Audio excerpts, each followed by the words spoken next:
This week, we are discussing chasing the Northern Lights in the Great Lakes with Melissa F. Kaelin. You are listening to the LAKESCAPE Photography Podcast.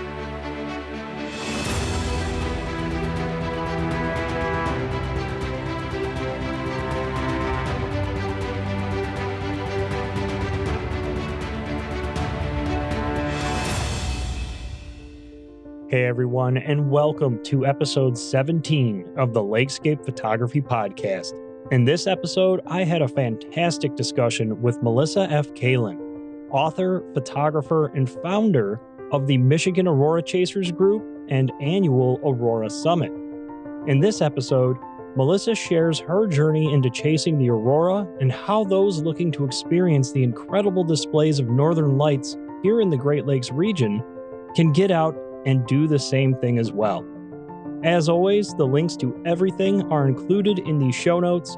Make sure you get out there and check out Melissa's work, give her a follow, check out the Michigan Aurora Chasers group on Facebook, and the Aurora Summit as you enjoy this week's discussion with Melissa Kaelin. Hey everyone, I'm Melissa F. Kaelin. I'm the founder of the Michigan Aurora Chasers, which, believe it or not, has only been around since 2021. I also co-founded the Aurora Summit, celebrating the art, culture, science, and photography of the Aurora, which is an international conference that anyone can attend. It takes place about 3 days every fall. And I've been chasing the Aurora for almost 13 years now. So it's been an adventure. It's been a lot of fun. And I've seen it in 4 different states and now 3 countries, and just about everywhere you can imagine in Michigan. So really happy to be here. Thanks for having me, Nick. Yeah, of course. Really happy to have you on and excited to discuss the Northern Lights here. It sounds like you have definitely dedicated your life to Aurora chasing and just getting out there and seeing the lights under all conditions and all different places. What's one of the most memorable chases you've had? So I actually got a late start to Aurora chasing. I got started when I was 27, and I've really dove in since then. One of my most memorable Aurora chases in the Great Lakes region was probably shortly after I moved to Michigan. I discovered the Aurora and how often I could see it in my own backyard when I lived in Minnesota for 11 years. But a little while after moving to Michigan, I went out with a few friends and someone I had just connected with online. So I'd never met them in person before. It was a bit of a mystery. And we chased the Aurora in the Upper Peninsula of Michigan, which is all the way up there on the lake shore of Lake Superior. And there was still snow on the ground. So it was pretty cold, but it was beautiful. And we caught an all-night display right on the lake shore. One of the people who was with me for that chase was Bonnie Teet, who's doing a lot in her local astronomy clubs now. And the other person who was along for the chase became my first admin for the group alongside me, Nate Stovall. And so he is actually responsible for kind of starting up this live chase that we do with the group now. So he was part of the beginning of that adventure. That's really cool. So that's kind of how Michigan Aurora Chasers, the Facebook group, got its start. The 3 of you went up there and saw it and said, hey, we want to share this with more people. Yeah, the group had been around. It was something I started on a whim on a night in January, sitting at home. Aurora chasers are usually up pretty late, so somewhere around midnight, I was thinking about whether we needed a statewide welcoming community for live sightings. And so the group had been around for about 3 months, but we went up there really, really early. I can't remember how many members we had, but it was definitely, oh man, it was definitely under 30,000. It was, now we're, at almost 130,000. And it was so fresh and so new and so exciting that really fueled the group to do more of those adventures together. So Yeah, I've seen your live chase posts, and just being a member in the group has been so beneficial for all aspects of chasing the Northern Lights, from forecasting, which we'll get to here shortly, and from learning what, deciphering the forecasts and learning what these news stations are saying and all that. I mean, it helps tremendously. And to see everyone's pictures, their success from all throughout the region, it's inspiring, it's motivating because we've all had nights where we've gone out there and been like, all right, I'm going to see it. And then you set your camera up, point it north, and you're like, all right, well, where is it? You know? Right. Yeah, no, that's great to hear. Yeah, we've all had nights like that, and I too, when I first started, I would get aced all the time. I mean, I had no idea what I was doing when I first got into aurora chasing, and I was living in a huge area of light pollution. So I actually lived in the suburbs of Minneapolis and St. Paul when I got started, and that the light pollution in that metropolis area is just so huge, so expansive. So, I would go west and I wouldn't have enough darkness to catch the aurora. I would go east and I wouldn't have enough darkness to see any northern lights. I could go north and I'd still find out, okay, the skies maybe aren't dark enough or what I'm looking for isn't strong enough. Um, so yeah, we all know that feeling when you're looking for them and they just don't quite seem to be there. But when you learn all the different ins and outs of aurora chasing and all the different tips to forecasting, you can really kind of pinpoint the nights when you want to be outside based on what you're looking for. And that's what I love about it. Yeah. Yeah. I mean, that's huge, being able to see it and knowing the data and what to look for and just understanding it because, yeah, similar to you, when I first got started chasing the Aurora, I would look at the Aurora apps that I downloaded. I'm like, I have no idea what these numbers mean, but I'm going and I'm hoping for the best. Yeah, absolutely. I mean, we always say, well, you won't see anything at all if you don't try. So it's always worth a try, even if you're not sure. And it's really interesting now. We're in a time when it seems like with the help of our cameras you know, and uh, and with in some of these dark sky areas, we're seeing aurora that we just didn't think would be there. And so, a lot of us doing this are amateur space weather enthusiasts is what they call us. We're amateurs, amateur photographers, people who don't do this professionally, who are trying to learn from the ground up, self-taught in a lot of cases. And we're really understanding a lot, but we're also noticing as aurora chasers on the ground that everything is not always what it seems. Sometimes those numbers and the data and the stats that you're looking at can be a little bit misleading, or they can trick you in certain ways. Or if you go into one night thinking there is 100% no chance of aurora tonight, you may be wrong at some point. And so I think there's a lot of complexity to it. And I think, all of us as a community together are kind of learning just how much complexity and variation there is.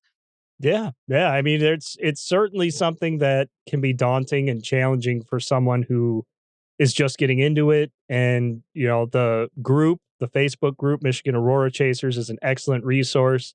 And at the beginning there, you had mentioned the Aurora Summit too. I imagine that is even more in depth to all these different data sources and their interpretation and chasing. Tell us some more about that. Oh yeah, the Aurora Summit is a blast, and I've been doing that actually for a lot longer than I've been leading the Michigan Aurora Chasers. And it really started when there was a group in the Great Lakes region that wanted to get together. Everyone wanted to see the aurora, and they all wanted to do it together, and they wanted to learn from each other and learn how to use their cameras better in the dark. Um, and so that began. There was this group that was holding an annual gathering, and I think the first time they held it, they expected maybe 20 people to come up, going way north in northern Minnesota, and they got at least 50. And then the second year they held it, they thought, okay, maybe we'll get a couple dozen people, and they got 85. And so it was a group of night sky photographers and aurora chasers getting together, but then, all 85 of them needed lunch and stormed the Pizza Hut. And so out of that tradition, the Aurora Summit was born. We said, hey, this annual gathering is really popular. A lot of people want to do it. They want us to bring in good speakers. let's get a hotel, let's order some food, let's make it an event. And so anyone can sign up for that, and registration launches every year in June. But it's fantastic. We have sessions on beginner photography, even choosing the right gear and camera lenses. We have sessions on advanced photography, learning some of those fine tuned editing skills like stacking, blending, or doing your composites or panoramas. And then we bring in speakers on the science and what goes into forecasting the aurora, and where we're getting all that data from and what that data means. We also bring in speakers on the culture and some of the storytelling and some of the sort of miscellaneous stuff that you don't always think about. So it's really just a 3-day weekend of fun for anyone who likes the aurora and night sky photography. And yeah, I totally encourage anyone to check it out. We're at theauroraSummit.com. That's awesome, especially having so much information available. I mean, I go back as you were explaining all the different topics and courses and offerings. I was sitting there thinking to myself, like, how beneficial would that have been when I first got started and I didn't know what to do, especially at night. You're like, what f-stop do I pick? What shutter speed do I pick? Like, what lens do I use? And it's all those different things learned over time through trial and error. Yeah, and here you can learn it from real people who who've kind of had the trial and error so they can give you some tips. I mean, I know some photographers who have come out to the Aurora Summit as beginners and walked away with some really advanced, a highly competitive photograph. Well, I should say photography and photographic work, because they continue to produce it and they continue to get better all the time. And so that's really exciting to see. I mean, it's also the only place I can think of where I hear the words panel discussion and I'm like, okay, I'm not missing that. That is all of your Aurora chasers sitting together in the front of the room telling their stories about, odd encounters with uh, tree frogs, where they were trying to identify what was in their photo, to, what to do if you see a bear, to how to stay awake at 2 o'clock in the morning. We ask these people the real deal about what it's like to be an aurora chaser, and that's a lot of fun too. Yeah, that sounds incredible, especially having all those years experience and all those different things. Cause yeah, like you said, there's things that you just don't necessarily think about with like the culture side of it. But then there's also things with like just your experiences out there that you might not expect to have. Like, you know, you could be sitting there and all of a sudden a deer comes to see and, hey, what are you doing? Or, hopefully it's a deer, not a bear or a porcupine or some other random wild animal. But that Yeah, definitely sounds awesome. absolutely. And I love the stories, and everyone has them. I can remember, one of the most memorable stories I ever heard from an aurora chaser was from a photographer out in Vermont who went out to this really cool spot. They had scouted it out in advance. They knew it was going to be surrounded by trees and where to look north, where to get the best view, and everything. And they went out there at night and I, I think, went a little bit farther than planned or turned a little bit more than planned and ran into this really huge thing staring them down in the dark that they could not identify, that looked, they swear, like a skeleton Oh, no. staring directly at them. And the photographer dropped everything, all of his gear, abandoned his tripod, dropped everything, and ran for it back to his car. And they said they screamed like a girl the whole time. But then, once they had a moment to calm down and think, no, I know this location. I know what's there. That couldn't have been, that you get that critical thinking back and that reasoning in your brain, even though you just freaked yourself out at night. Okay, this isn't that bad. I don't know what that was, but I'm gonna go back. So he went back to retrieve his equipment only to find out this was a sculpture of birch bark and birchwood in the shape of skeleton horses that he just hadn't noticed before. And so it looks like you're being chased down by something out of the Lord of the Rings. Yeah, all of a sudden you come around, your headlamp illuminates something, and I could totally understand that. I'd be like, yeah, I Yeah, don't know about this. he sort of had a moment, like a come to Jesus moment where he thought, "Okay, I've got, over $300 of gear sitting out there. I really need to go back." Yeah, I can't leave that behind. Right. Got to go retrieve that. But it's those stories, night sky photographers, astrophotographers, and aurora chasers. We have some stories unlike any other, I feel like. Oh yeah. Yeah, I've had my fair share of odd encounters out there in the dark chasing the Milky Way and the Northern Lights, and it's an experience, but you're like hyper vigilant at night, and every little noise, every little thing you think you saw move, like you kind of have to, like you said, put it in your mind like, okay, everything's fine. It's just dark outside. I can't psych myself out. Like, it's just your mind playing tricks. That's all it is. Yeah, especially if you've been waiting there for a long time trying to patiently grab the only glimpse of an aurora you'll see. And the part about the Michigan Aurora Chasers that was really interesting is I knew, that year I was going to start a group and it was going to be an interesting community and probably really popular, but it grew in size way faster than I expected. And so all of a sudden, we're teaching these newcomers and all these beginners how to be a good aurora chaser, and they're wondering about this stuff and they're wondering where to go and they're wondering what to do and what to bring and what to pack. And so part of what I've done is really get into developing some guides that anyone can use, guides on how to find a location, guides on night sky etiquette and trying to maintain your night vision, and guides that will help you in the dark to really hopefully be successful. And I've heard from beginners and advanced folks alike that they picked up a few new tricks or they've learned a few things they didn't know through those guides. And so that's been a big part of it too for us. Yeah. Yeah. I mean, it's just all about helping other people enjoy that mutual passion. And, whether it's night sky photography, aurora chasing, a combination of the two, how it all comes together, and how really anybody with an interest in it can go out, and even cell phones these days are good enough to pick up strong displays. And it's incredible what's available to us. And it's like it's more accessible than it's ever been in history, I feel like, at least as far as photography is concerned. Yeah, it really is. And we even thought, okay, well, let's take this beyond Facebook, which is where the group started. And so now you can find all that information on our website, michiganaurorachasers.com. So we've made it public. But I mean, that's a huge part of it.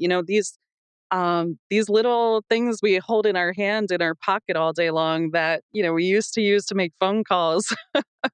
Our phones are powerful little devices, and the with the new low light photography advancements that they have on camera phones in the newer models, you can do amazing stuff. I mean, not just with that, but you've got a higher resolution images coming out of your phone.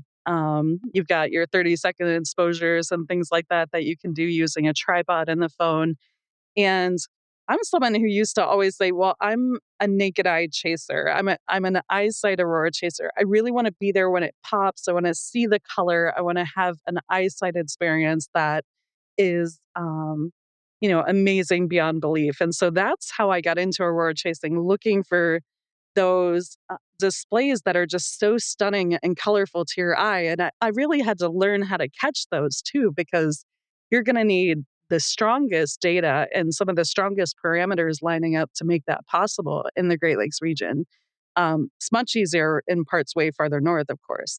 But with the camera, even I have started taking aurora photos with the camera on my phone, because not only, are they beautiful, of course we all know that, but also those phone cameras are picking up the aurora, I believe, from farther distances and more, like higher altitudes than we've ever been able to catch before. You can do this on your DSLR too, but really the aurora is happening at such high altitudes and so far north where it's beginning, that we can sometimes capture something really far away, just with the technology on our smartphones. And I think that's so amazing.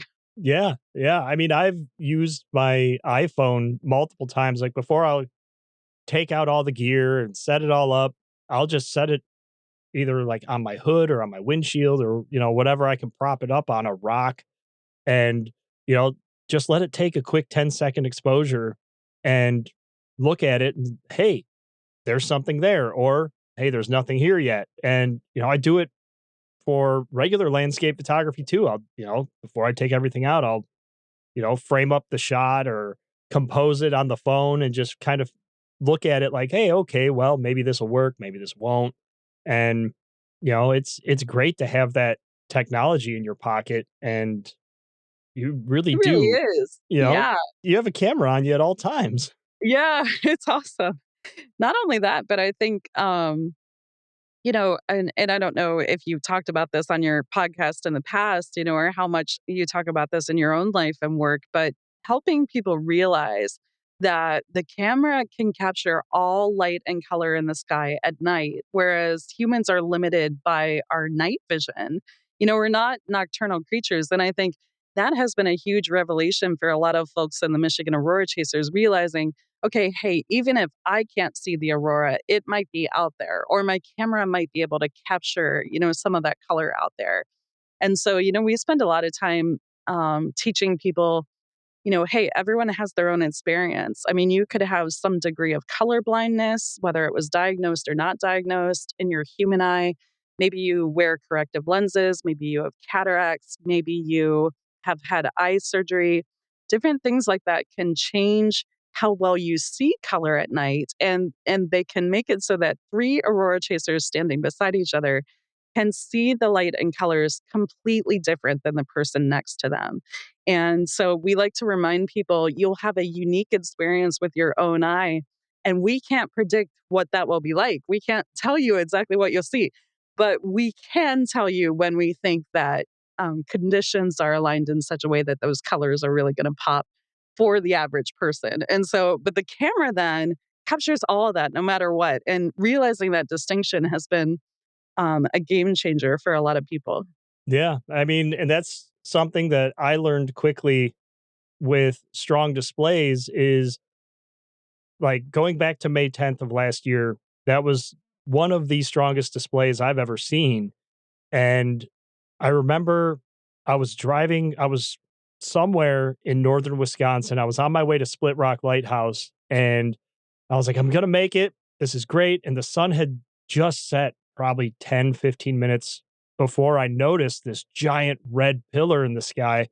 And it was the first time I saw it without a camera. And I was on the phone with my wife at the time. I went flying off the highway. I parked on the side of the road and I was just standing there looking at this thing. And I was like, I can't believe I'm seeing it unaided. Like, Wow. Yeah. that's crazy. And then, you take the camera, you set it up, and then you realize it's not just this red pillar, it's purples and greens and all these different colors up there that we can't see. And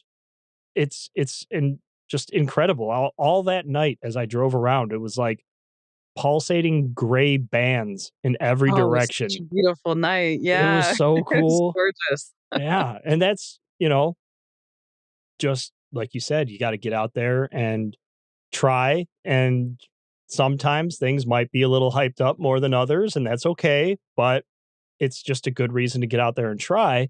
But when it comes to forecasting these things, you know, for someone that's totally new to aurora chasing, surface level, what do the forecast numbers mean? Yeah.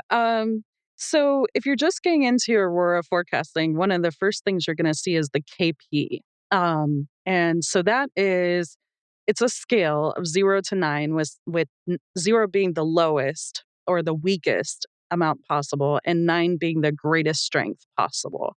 So the KP index is a scale that, as I like to say, measures aurora strength on average over a 3-hour period of time across the planet.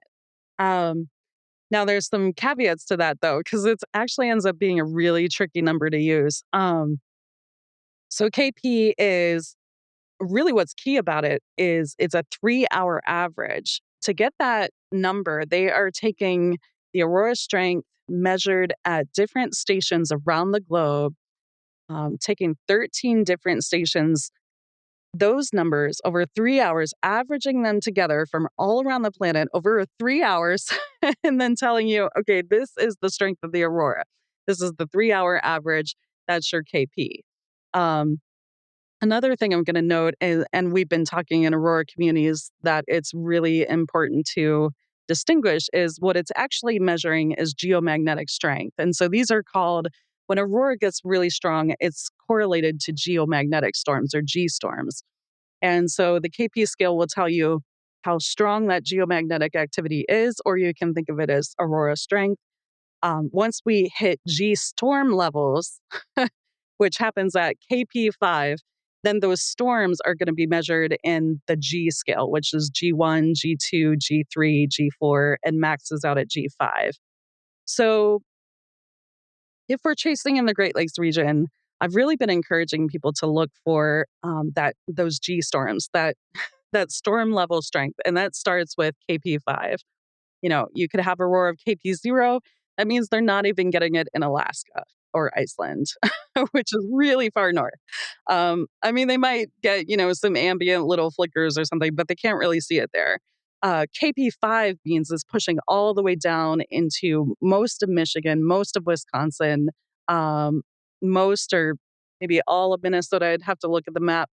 And really, if people are seeing it overhead in those areas, then you're going to start seeing the aurora low on the horizon in places south of that. You can also see the aurora at a KP4 in some areas of the Great Lakes region. So that would be northern Minnesota, maybe northern Wisconsin, especially low on the northern horizon, and definitely the upper peninsula of Michigan. But K4 is considered below storm levels, or KP4. Now, I like to get these. You can subscribe for these alerts and these geomagnetic storm warnings. And I like to get the K4 alerts that are telling you, okay, this is actually K4. It was measured at the station locally. We know that the strength in this area right now is 4. But when you're talking about KP4, you get an alert on your phone, says KP4, KP5, or maybe KP6 is what we really want for, your listeners and for farther south. You get an alert on your phone that says it's KP5, KP6. That's great news. That means that Aurora has been trending really strong for a while. It's hitting geomagnetic storm levels, and it could keep increasing. And that's that average over the last 3 hours. Now, if you're lucky, that KP6 alert or KP5 alert is still going to be going on outside when you step outside and look at the night sky. And you're going to be able to see aurora at a strength of KP5 or KP6. If you're unlucky, that 3 hour average was just reached. It just alerted your app or your phone, and it's done now. And when you step outside, even though you just got the alert, it's going to be KP0, K0, nothing to see here. And so it helps to think about KP a little bit more as how is it trending over the day? Is it a sign that the display is getting stronger or ongoing, or is it a sign that the display has just ended and the aurora activity has just stopped? And I think a lot of people skip that part. So, yeah, so when you're just getting started, that's one to use. Another one that you can look at is on the ovation model, which we share on the Michigan Aurora Chasers um, group and then on our new website. The ovation model will measure um, several different conditions that are sort of going into this data and call it hemispheric power. They're measuring the hemispheric power that's entering Earth's atmosphere that has the potential to create aurora. And you can actually see on the ovation model this HPI, as they call it, or hemispheric power, laid out in a visual on the map. And it'll show you how far south the northern lights are pushing because, these are coming to us from the north. The stronger they get, the farther they come south. Um, and yeah, the hemispheric power is a really good one to use as well. It's tricky though, because a lot of our satellites that are tracking this data are actually operating well beyond the amount of time or the number of years that scientists thought they would be able to. And so they're operating past the end stage of their planned life, and they're starting to glitch and malfunction a little bit. So some of that data is seeing some pauses, it's seeing some mistakes, and sometimes we see that register on the ovation model. Or there's another thing that can trip it too, but it helps to have a number of tools in your tool bag, so you can kind of compare notes, can say, okay, this doesn't look right, but I've got this happening over here. Not to take the average of all your sources, but definitely to get a broader picture of what it actually looks like out there. Yeah. Yeah. That's excellent information because I've seen a lot of times in social media posts and all of that, everybody's all hyped up about the KP index or, so many different numbers that come out of these storms. And especially in Michigan Aurora Chasers group, I've seen you commenting. I've seen the moderators and everybody commenting like, guys, hang on.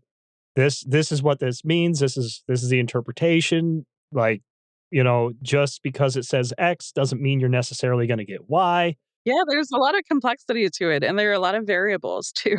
Yeah, yeah. And one of the things that I actually learned about in reading your book below the 45th parallel was the BZ, basically as it goes negative, if it's under the right parameters, a negative BZ means you're likely, well, I shouldn't say likely, but probably more likely to see it in your area if you're in a place under that ovation that it's currently showing. And I've actually witnessed that happen where back in October, there was another really strong storm. And I went out, I looked, I was like, I don't see anything. And I looked at my phone. Well, the BZ was positive. So I was like, all right, well, that's probably why. And then I looked probably 15 minutes later and the BZ was at like negative 30. And I was like, well, I know Woo! it's here now. So, I go out and I set up my camera and sure enough, there it was. But it's all those numbers. It gets so confusing It sometimes. is, yeah, and those numbers vary so much too, and they work together, and sometimes they work against each other.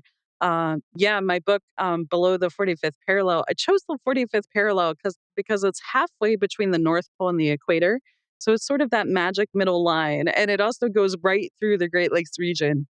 I came out with the second edition of the book called Beyond the 45th Parallel. I'm sticking to this 45th parallel vibe, but, chasing in our area, below the 45th parallel or beyond it, um, you really need that data to cooperate, and especially BZ. So I've met Aurora chasers who say, "Well, the only 2 numbers I use are KP and BZ." And in my head, it's a head scratcher for me a little bit. Like, "Wait, you're relying on the KP that much?" But then when I think, "Okay, if you compare BZ, though, to what the trends are, that could actually work. That could totally work." BZ is a tricky one because we call it the gatekeeper in the Michigan Aurora Chasers. It's determining whether or not the gates are open for that flow of currents, for that flow of energy into Earth's atmosphere from space. This is really space weather. And so, and of course, I love talking to beginners about it. So I'm always explaining this in my talks and stuff. But that BZ is really the gatekeeper. So it decides, are the gates open? And that's going to be a very, very low negative BZ that just opens those gates for that flow of energy. Are the gates closed? And that's going to be a high BZ that's very positive, been stuck that way for hours, it's not going anywhere, and nothing's getting in. No Aurora tonight. But the other thing that can happen is that gate can flutter, open and closed, open and closed. It can go back and forth from negative to positive, and that's actually a sign of instability in the atmosphere that can let little blips of energy, flowing in, some of those charged particles, and that can create really great northern lights too. So, yeah, if it's really, really low for us in the Great Lakes region, we look for that a lot. If it's flipping back and forth or oscillating, that's also a good sign. And we found out that even if that BZ is super high and has been for most of the night, but for some reason it was really low about 5 hours ago, that can start something up that is still sort of working itself out in Earth's atmosphere. And so, we saw this really weird aurora display one night in December where we were almost sure that no one was going to see anything. But this really bright crimson red developed for much of the night after we waited for hours. And the BZ was too high. It was like the gates were closed, but they had been open a little bit before. And so it's just really tricky when you kind of understand how that works together. Then you can go out a little bit more informed and a little bit more knowledgeable as to whether or not you're going to have a successful night, which is always a good feeling. Oh yeah. Yeah, I mean, especially for, people that live far away, I'm in northern Illinois, so most of the time, if I want to see it, I've got to drive at least 4 or 5 hours. Of course, there's the one-off storms that make it to southern Wisconsin or even make it to northern Illinois, but it's not as common or, not nearly as much as you guys would see up north in the northern part of the lower peninsula, the upper peninsula, northern Wisconsin, Minnesota. It's much more frequent up there. Yeah. I live in Ann Arbor, Michigan, and actually it's much more frequent north of me. I've been noticing this. Like it really does like to happen north of the 44th or 45th parallel because man, it had been a hot minute. Finally caught it near my home a few weeks ago, but gotta go north. Yeah, I mean, and the Upper Peninsula is a beautiful place. That's actually the very first time I ever saw the Northern Lights, I think it was 2012 or 2013. I walked out of my garage and I looked up at the sky and I saw this weird red thing in the sky. I was like, that's not the Northern Lights. I'm in Northern Illinois. Like, that's no way. And I took my camera out, I set it up, I pointed it at the sky, and sure enough, it was the Northern Lights. It picked up the red, and then the next time I saw it was, I want to say 2022 on the shoreline at Union Bay in the Porcupine Mountains. And, I looked out, I saw this gray pillar, and I was like, what is this gray cloud in the sky? Like, what is that? And I pointed my camera at it, and there it was. Yeah, that's one of the ways you can be sure that's what you're seeing too, because light pollution will sort of have like a murky yellow color. It's not a fun color, a little bit orange maybe.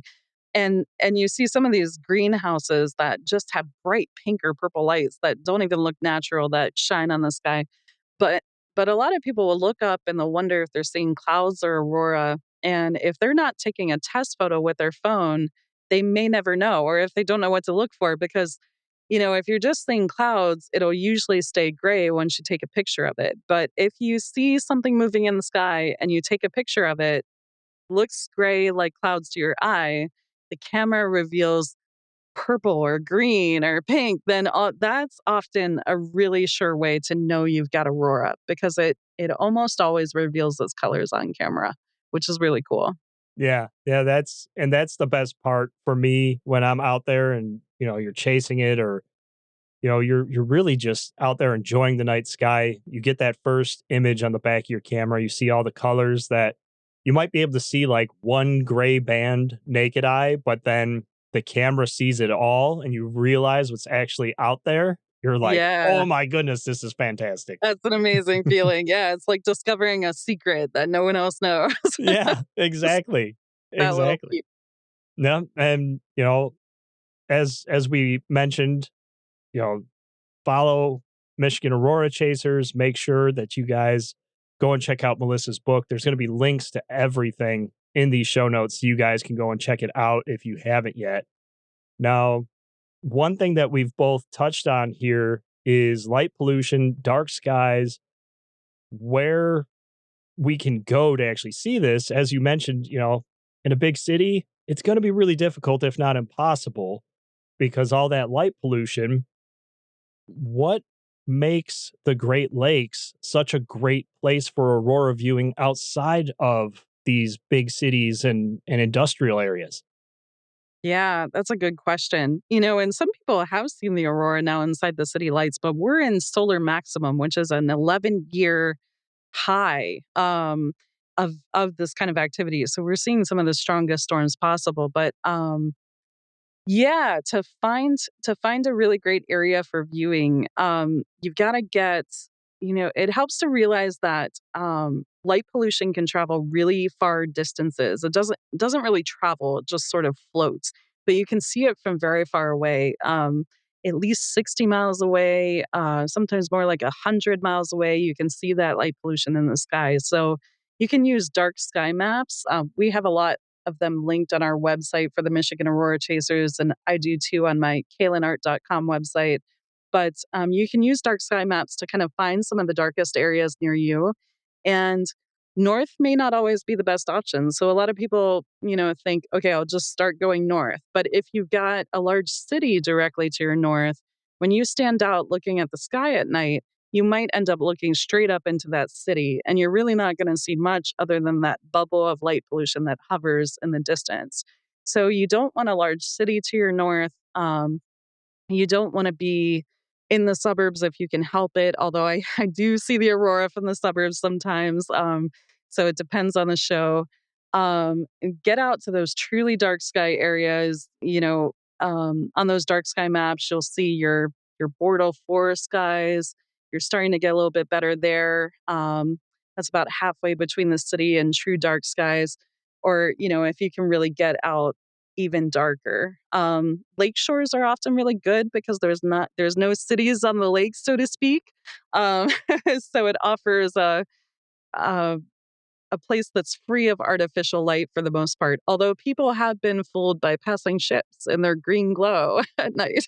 And so, you always just kind of have to be aware of what's around you. And if you've been chasing aurora and seeing something in the sky that's colorful, but it's there every night at the same time, all night, every night, maybe take a drive in the night and check it out because you may have an industrial facility or maybe a movie theater with spotlights or something that you didn't even know was there right near your home. And so understanding the sky around you can really help, and turning off as many lights as possible can help you see it more too. And so yeah, there's a lot of good tips you can use. Yeah. Yeah. I really like how you mentioned to be aware of the direction that you're looking because even with like my Milky Way photography or, whatever I'm doing astrophotography wise, one thing I learned was you could be in a Bortle 1. And if you're shooting into an area that has a city on the horizon or a city in the distance, if you're in a Bortle 1 shooting into a Bortle 6 or 7 way out there, that's still going to have an effect on your image. Those Bordeaux ones are amazing, but usually only when there's nothing really big to your north. And so sometimes the best option ends up being to go east or west. And that's what I discovered when I started chasing. I actually was able to look at the map and see that the city I lived in expanded way farther out horizontally on the eastern side of the map than it did on the western side of the map. And so I drove west and was able to get out of the light faster and then had less of that light pollution to my north sooner.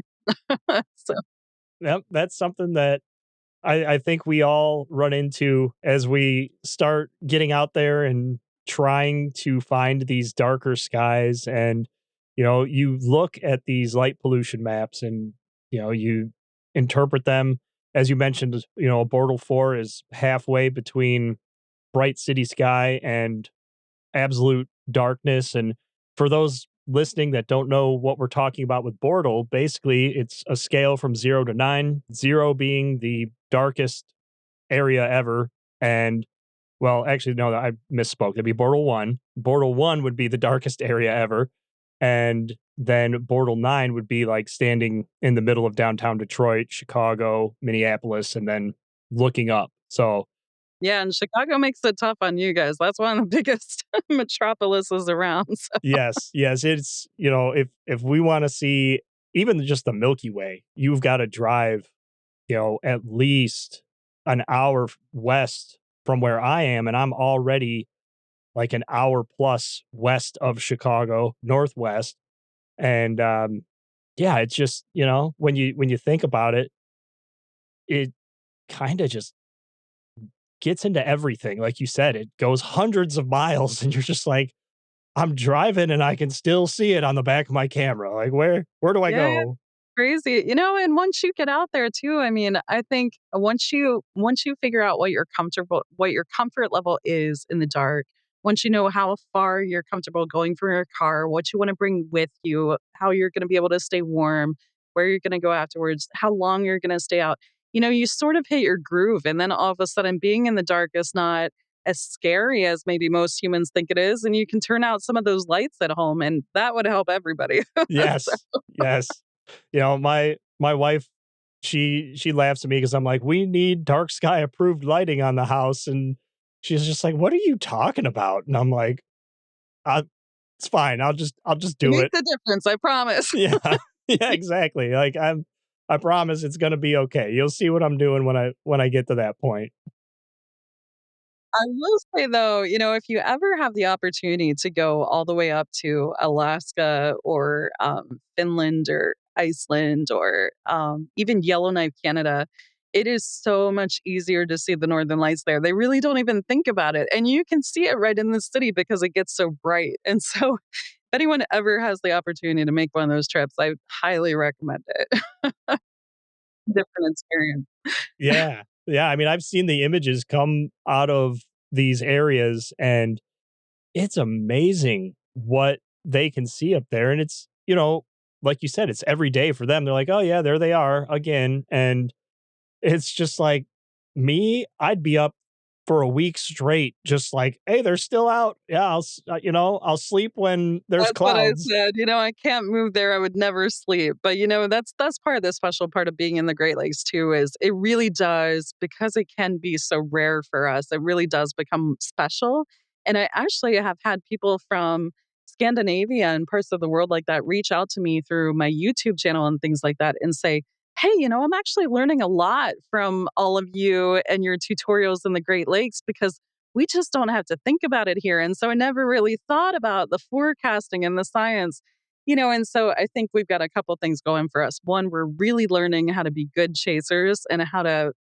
get good at this. And the other thing is just that rarity of it and that novelty makes it pretty special. And it's a really awesome community in the region. So Yeah, definitely. I mean, like you said, it's grown tremendously, and I think one of the things that I really enjoy the most about the community is that it's so welcoming, and there's everybody from somebody who literally just walked out of the store today with their very first camera to somebody that's been shooting for longer than I've been alive.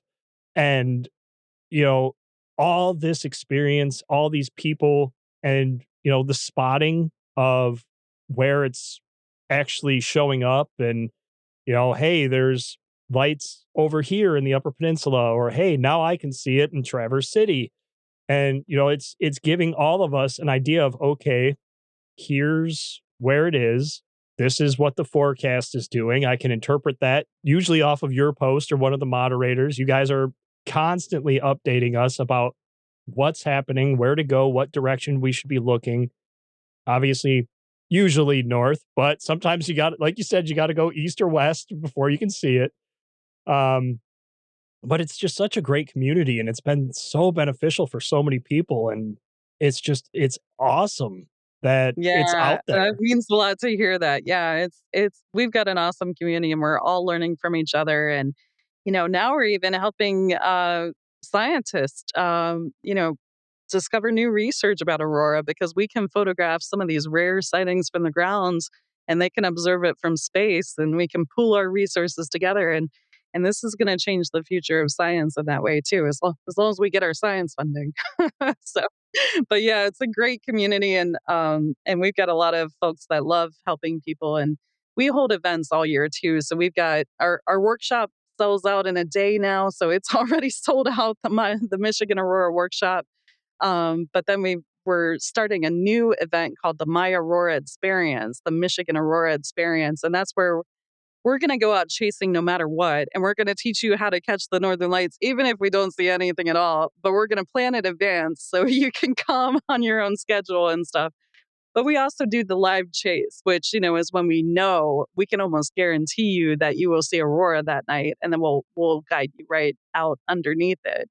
And so there's events happening all year long. We're super excited to do a lot in 2025, so it's going to be an awesome year. Yeah, that sounds very exciting and very beneficial for anyone out there that's in the region or is coming to the region that wants to get involved in something like that because, you know, just getting out there and practicing is huge, even if you don't see it. One of the things that I like to do is if it's new moon or I know the moon isn't going to be out for very long or it's going to rise really late in the evening, I'll tell myself, you know what? I'm going to go and I'm going to look for it. But if it doesn't materialize, that's okay. Maybe I'll shoot the Milky Way. Maybe I'll shoot the moonrise.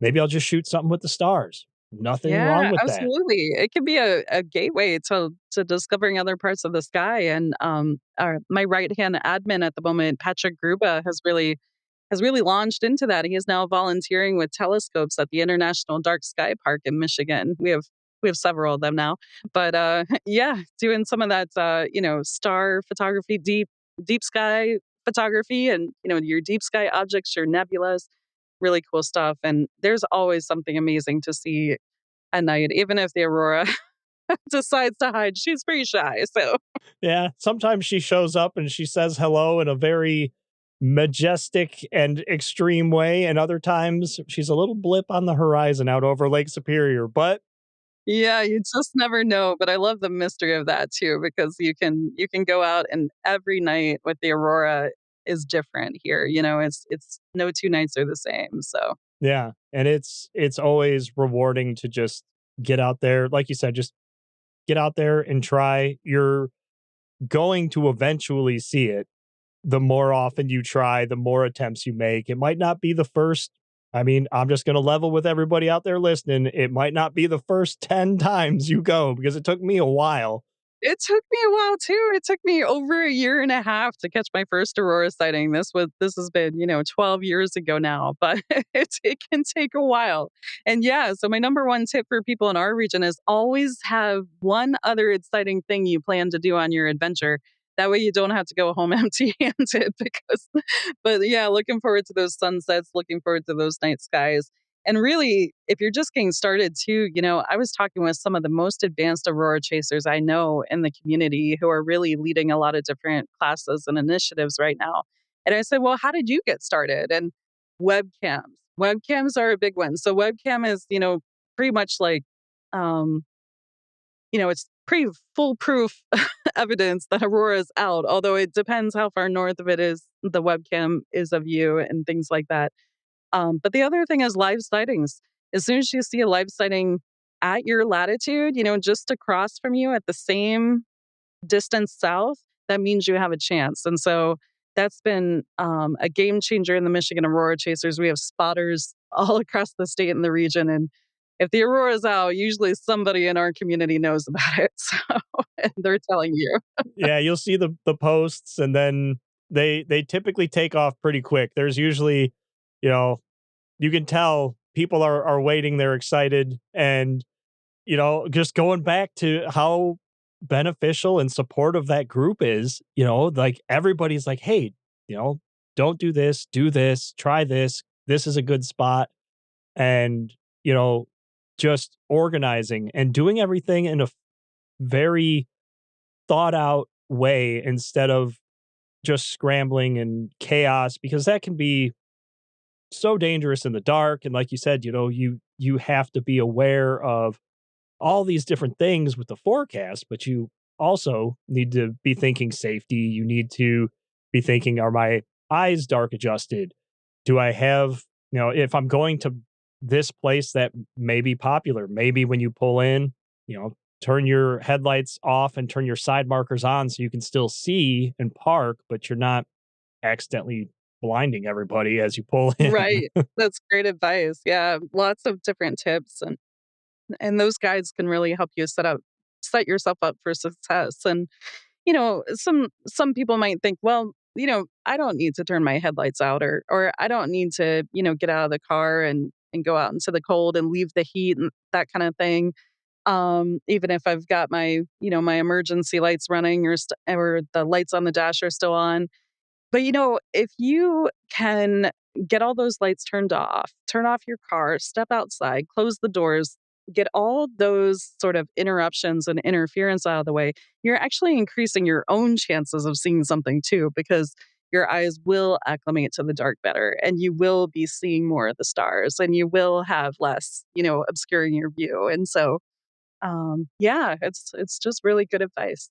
Yeah. I mean, big thing for listeners out there, what I personally do when I'm out shooting Northern Lights or Milky Way or whatever, I'll get my camera settings all dialed in for whatever I need to do. And then I turn the back screen off. I don't look at my phone. I don't look at basically anything that emits white light. I'll flip my headlamp to red.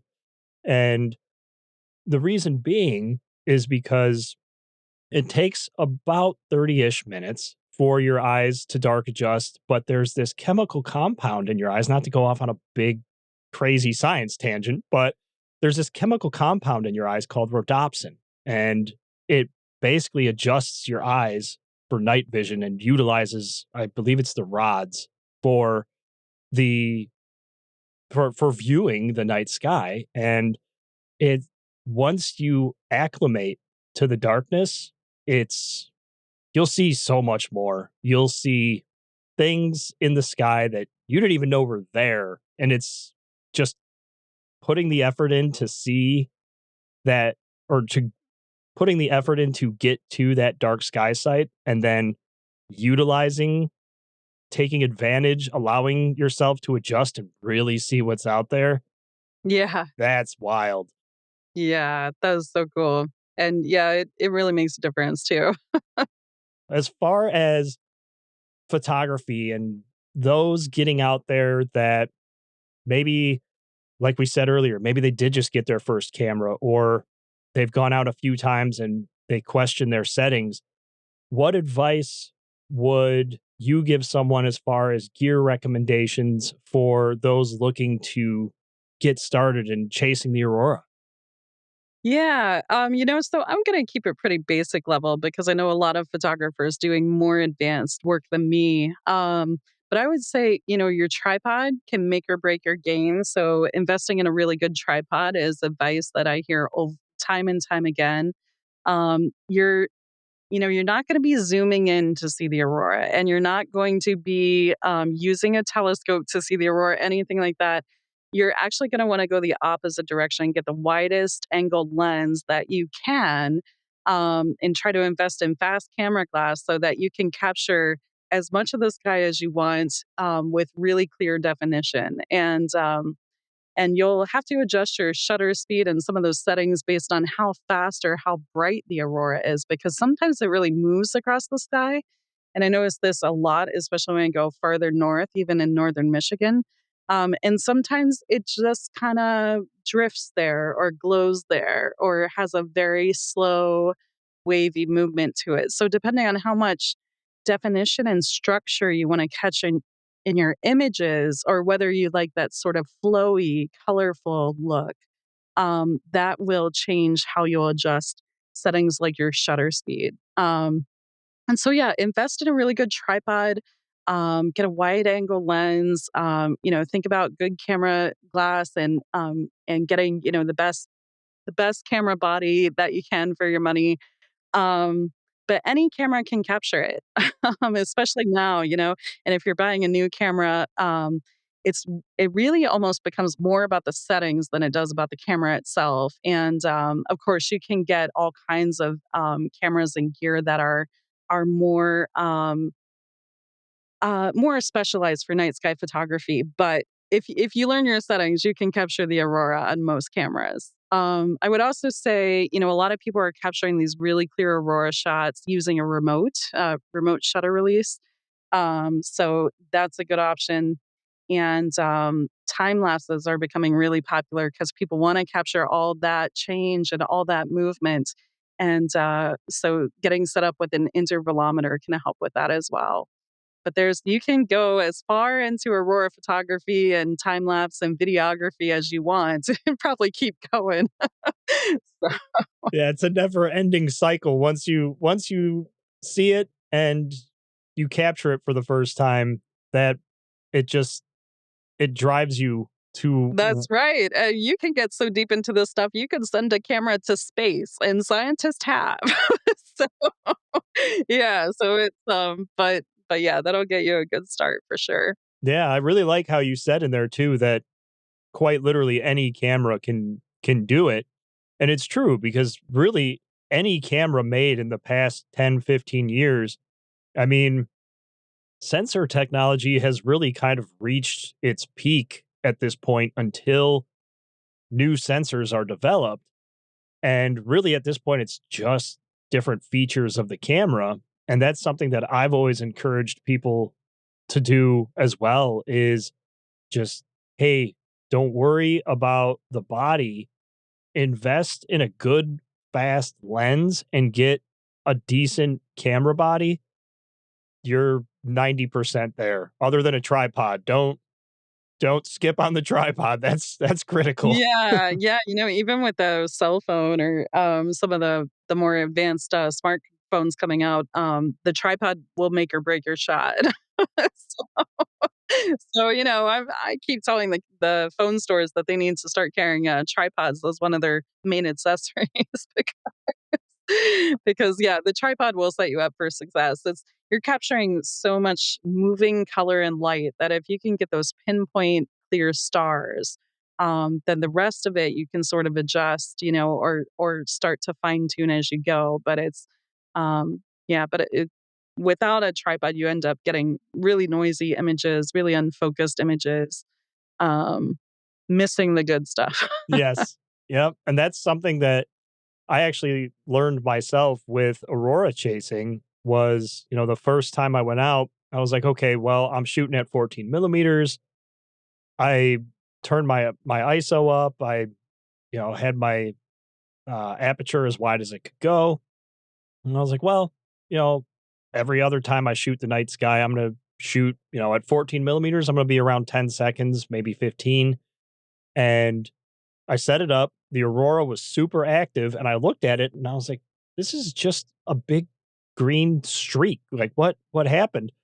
And when I slowed it down a little to like, I think it was 1 or 2 seconds, it became super defined. And I was like, wow, look at Yeah, that. that's cool. Yeah, I love it when you can really see the structure because there's some incredible formations and sort of designs that you can see in the aurora when it's strong.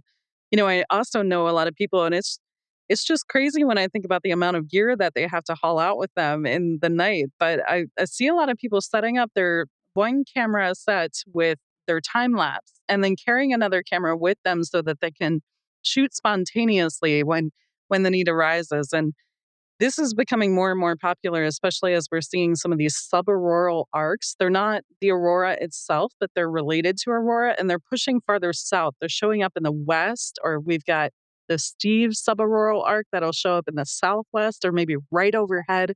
So you could have a camera shooting time lapse images, on one hand, and you want to keep that facing the same direction the whole time, I think. But then something could happen right above you. And so being able to turn and take a photo of that, and a lot of people would do that with their phone camera or, whatever they have on hand. But being able to be flexible and change direction, because yeah, that May 10th display, we do these live chases, and I had declared a live chase that night. And I think we actually had over 70 people meet me out in the dark that night. So we were all standing out in the dark, over 70 people after sunset, waiting for the aurora, and we're all looking north. But the storm was so strong that night that it had already pushed way to the south. And so, there were some murmurs in the crowd. Do you see it? Anyone seeing anything? Some whispers.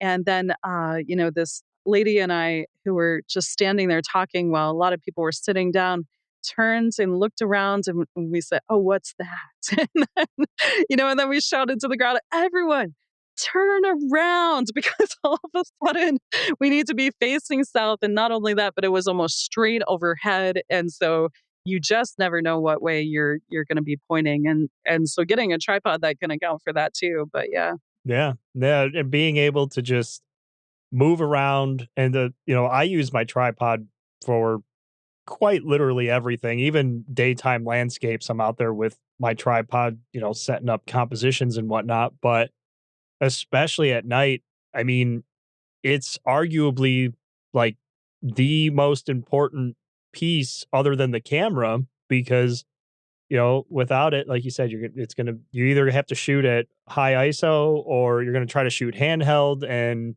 that we've all been there. It doesn't work. That lens and that tripod, yeah, but Yeah. yeah, Aurora is just so unpredictable, so it's fun to be able to adapt in those situations. Oh yeah, definitely. Now, for those of us that have chased the listeners out there that may not have had a successful chase yet, what advice would you give to someone that's never seen the lights before or has been chasing and just hasn't had that lucky break yet? Sure, yeah. Um, well, I definitely say read and learn as much as you can. There are some really great books coming out now, even newer than mine, that can teach you some of the basics. So study up, but also um, give it time. I would say if you truly want to catch the aurora, hardcore aurora chasers will stay out from sunset to sunrise and they won't miss a beat. Not everyone can do that, but give it at least 3 hours, I would recommend. So try to give it at least 3 hours while you're out there in the dark, because even if you miss a really strong aurora that you know is happening that night, aurora tends to come in waves. So it may be really strong for 20 to 30 minutes and then it may subside for a long time. And then there may come another wave, and that wave could be even stronger for another 30 minutes or so. And then that would subside again. And then there would be another wave. And so know the patterns of the aurora, because that can really help you. So give it some time.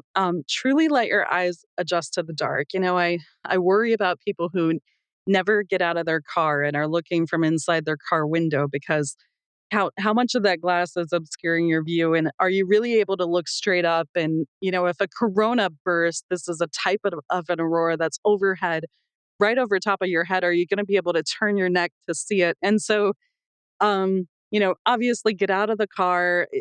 This is an immersive natural experience, so be ready to walk out there to the darkest spot that you can find safely in your location, and then let your eyes adjust to the dark for a good 5 to 10 minutes at least. Some people say only takes about 30 seconds. You will start seeing more. Some people say you need a good 20 minutes to let your eyes acclimate. So the longer you are kind of staring into the dark, the more you're going to see. You'll start seeing more stars, and you'll start seeing more of the beauties of the night. That's another thing. Always look for a star. If you're fighting clouds, which happens all too often in our region, I tell people look for the stars, because obviously that means it's a clear night, but that means a couple other things too. That means that you have a clear view all the way up to the extremely high altitudes where the aurora is present. This is occurring, somewhere between space and Earth, and so it's all the way up there. If you can see the stars, you'll be able to see the aurora. It also means you're far away enough from light pollution that you're really able to see more of the sky. It means that there's no fog or mist or things like that obscuring your view. And then it can also be a sign that, okay, even if there's a lot of wildfire smoke drifting through the area, you are free of that. You can still see the stars.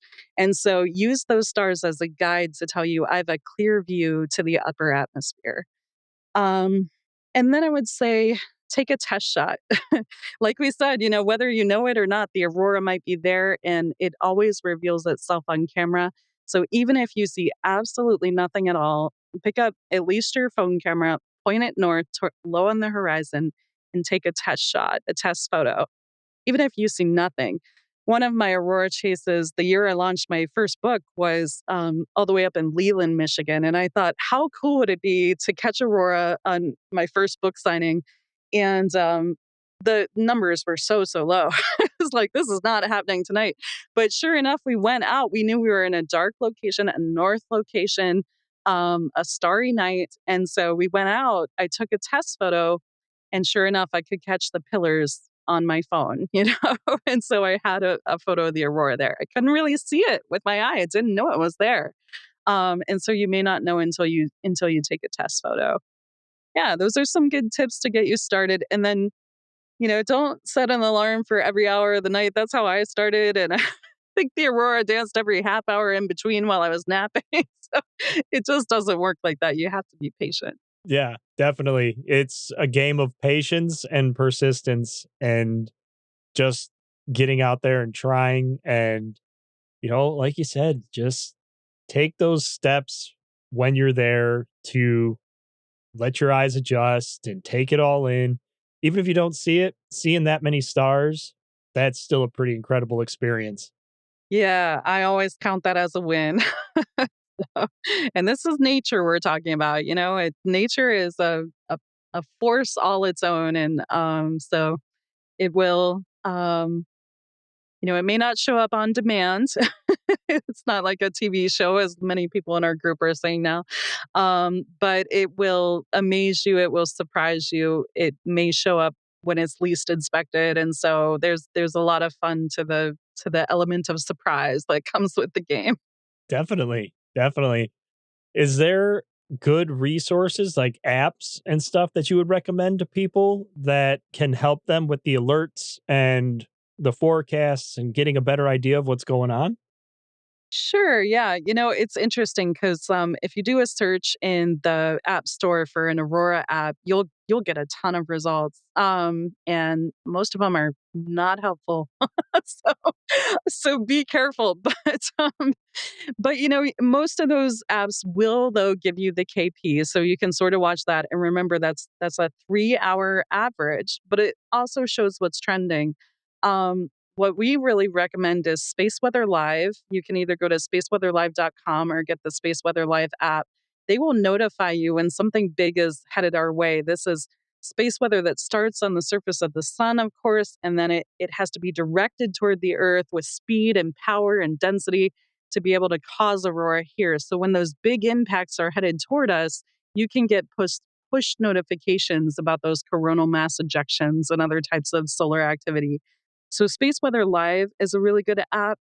Another one everyone is using now, which is actually web based. So you will not find it in an app store. But if you do a search online for the Glendale app run by Aurora Alerts UK, this is a really good app. You kind of have to stay on top of it if you use it. Make sure you refresh to get the updates and things like that. But this app is sending you information of with plain text at the top of what to expect for the aurora in your region once you add your location. And then all kinds of data about the substorms and everything going on once you dig into the details, really scientific in nature. So it has a learning curve. But what Glendale app is also doing is it's using the app called Telegram. The Telegram is a free app you can download. It's sort of like a chat app like Messenger or WhatsApp, but and we've been hearing some issues with spam, but Telegram allows you to subscribe to one-way communication channels, and Glendale Alerts has a channel on Telegram. So you subscribe to that, you can get push notifications when the aurora is about to pop in your region. You have to learn what those look like, and I've written a blog on it for our region on my blog about what app to look for. Red Alert or Major Alert is going to send us some really incredible stuff. You can get those in push notifications on your phone. So sorry, it's a lot to explain. But also on Telegram, the Michigan Aurora Chasers has started at Michigan Aurora Alerts, and you can get our alerts on your phone with push notifications now for free from Telegram too. So those are some good surefire ways to get information.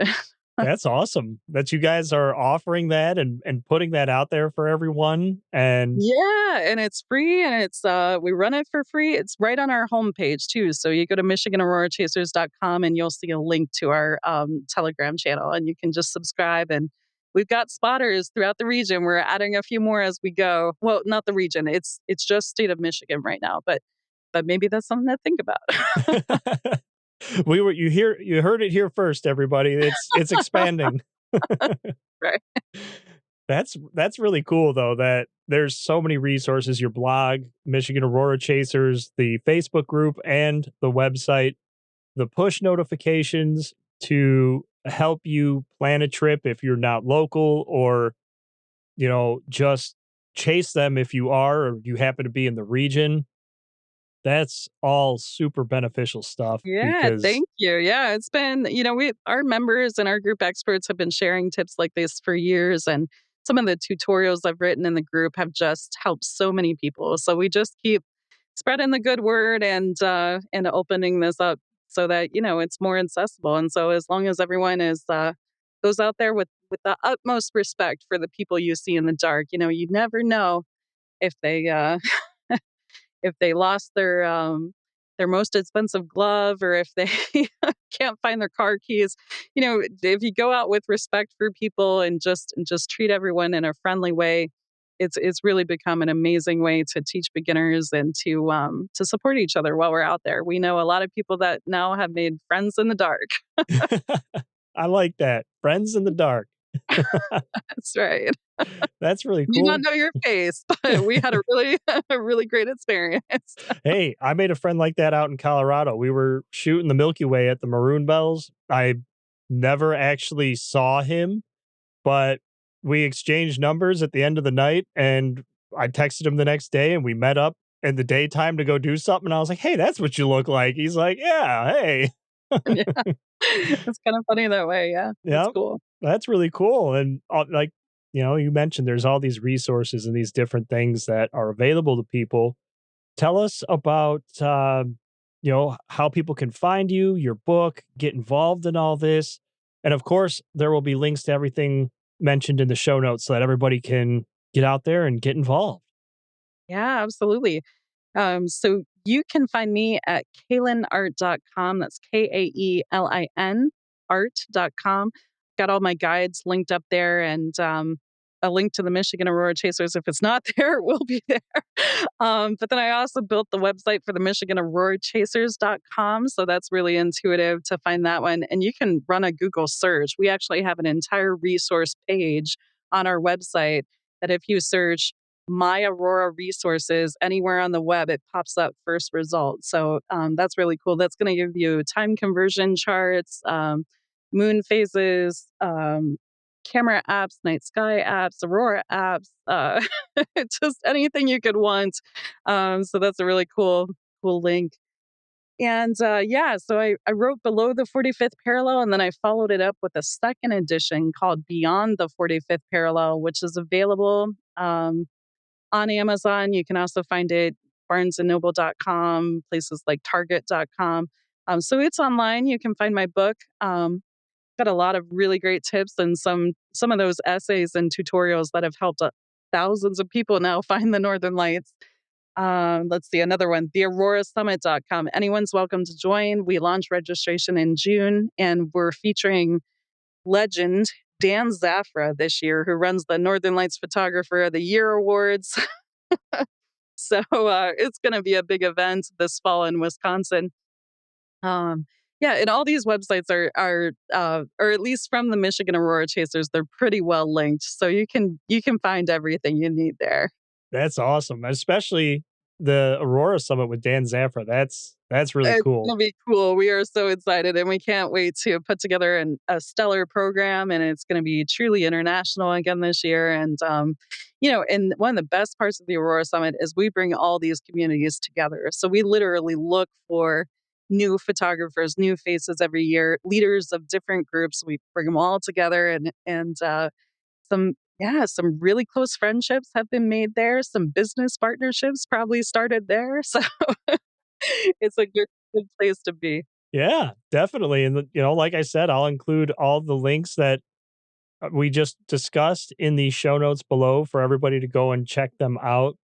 And hopefully, you guys join the Facebook group. You guys check out Melissa's books, head over to the Aurora Summit and take in that great information, those resources. It it sounds awesome. I actually own the Below the 45th Parallel book, and I can attest that it is a phenomenal resource for chasing in the Great Lakes, understanding what it is you're looking for, you're looking at, and just a great place to start with Aurora chasing for anyone that's interested. Well, thank you so much. That means a lot. We're also on Instagram too. I know Instagram's the fun one these days. Yeah, it seems to change like every 6 months. Like, what's Yeah, popular now? I don't know. I'm just posting whatever wherever. that's great. But yeah, thank you so much. So yeah, anything we can do to help, and lots of events throughout the year too. So we've got events pages with listings, and we're going to be in a lot of places this year. That's great. That's awesome. It's going to be an exciting year for you guys, and I'm looking forward to seeing what transpires here through the Facebook group and through all the different social channels you've mentioned. But I definitely want to say thank you for jumping on the episode and having this discussion with me and the listeners, and thank you for providing so many awesome resources to all of us that are interested in doing this. You're welcome. Thanks so much for having me. It's been a pleasure.